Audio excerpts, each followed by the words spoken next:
90% of U.S. adults say the United States is experiencing a mental health crisis, CNN-KFF poll finds. An overwhelming majority of people in the United States think the country is experiencing a mental health crisis, according to a new survey from CNN in partnership with the Kaiser Family Foundation. 9 out of 10 adults said they believed that there's a mental health crisis in the U.S. today. Asked to rate the severity of 6 specific mental health concerns, Americans put the opioid epidemic near the top, with more than 2/3 of people identifying it as a crisis rather than merely a problem. More than half identified mental health issues among children and teenagers as a crisis, as well as severe mental illness in adults.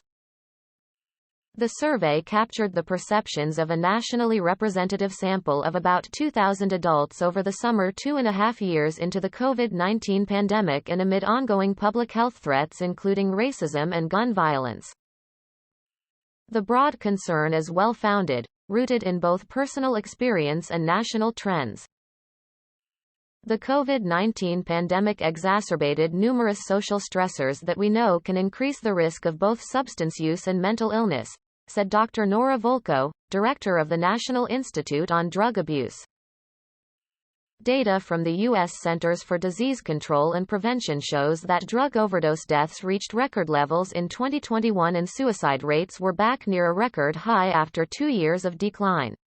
And in 2020, mental health-related visits to emergency rooms jumped 31% among adolescents ages 12 to 17. According to the CNNKFF poll, about half of adults say they have had a severe mental health crisis in their family, including in-person treatment for family members who were a threat to themselves or others, or family members who engaged in self-harming behaviors. More than 1 in 5 adults describe their own mental health as only fair or poor, including extra-large shares of adults under the age of 30. Adults who identify as LGBT and those with an annual income of less than $40,000. A third of all adults said they felt anxious always or often over the course of the past year, including more than half of LGBT adults and those under 30. About 1 in 5 adults said they were often or always depressed or lonely over the past year, too. Major sources of stress for a third or more of adults include personal finances and current and political events. About 1 in 4 adults also identified personal relationships and work, respectively, as major sources of stress. According to the new survey, about 1 in 5 adults received mental health services in the past year. Earlier data published by the CDC supports that finding and shows that mental health treatment became more common over the course of the pandemic. Nearly 22% of adults got mental health treatment in 2021, up from about 19% in 2019. Perhaps one of the only benefits of the pandemic and the shift that our country has been going through is the increase in our willingness to acknowledge and talk about when we might be struggling or in need of support, said Sarah Brummett, director of the National Action Alliance for Suicide Prevention's Executive Committee. People are more willing to roll up their sleeves and talk about it and support folks. And I think that's progress. Despite increased willingness and commonly shared stressors among the public, most adults who have only fair or poor mental health said they don't feel comfortable talking to loved ones about it. Some to maintain privacy and some to avoid the shame and stigma attached to mental health issues.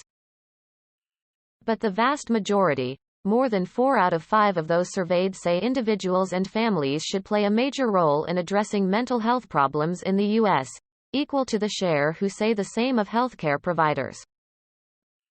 Experts say there is an opportunity to broaden perceptions about how mental health is part of overall physical health and how to respond to mental health crises. Not everyone's a cardiologist, but a lot of people are trained in CPR, said Justin Baker, a psychologist and assistant professor at The Ohio State University College of Medicine.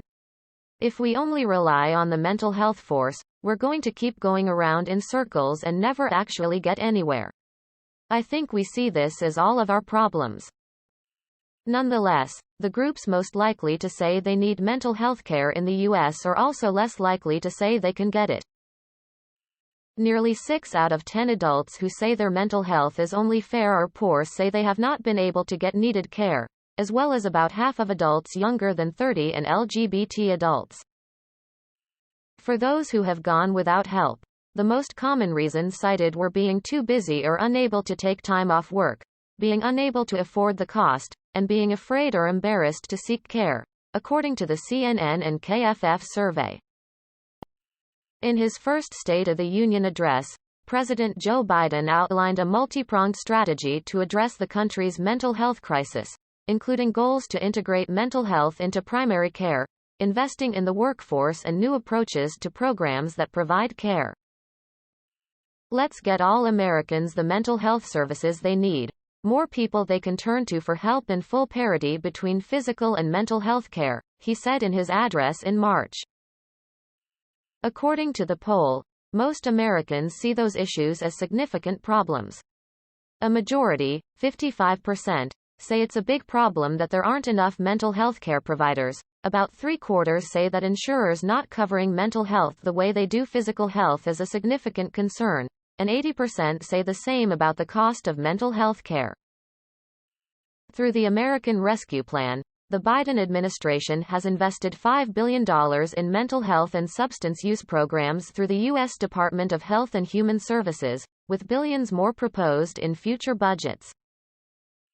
One significant shift came this summer, with the transition of the National Suicide Prevention Lifeline to a 3-digit dialing code 988.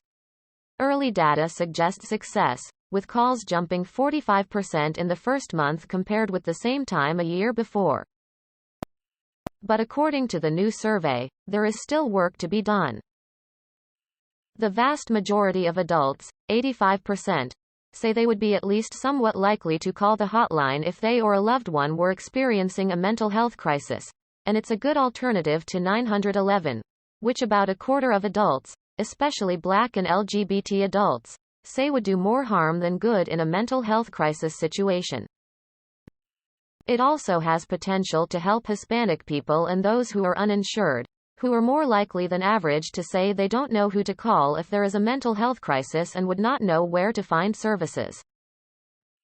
Yet more than half of adults in the new poll say they have heard nothing at all about the new 988 hotline. This can be a preventable public health issue, and we all have a role to play, Brummett said.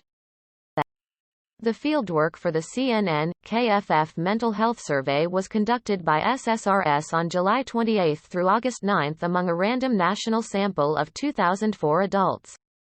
The poll includes 1,603 adults who were surveyed online after being recruited using probability-based methods and 401 adults who were selected by random digit dialing and reached on landlines or cell phones by a live interviewer.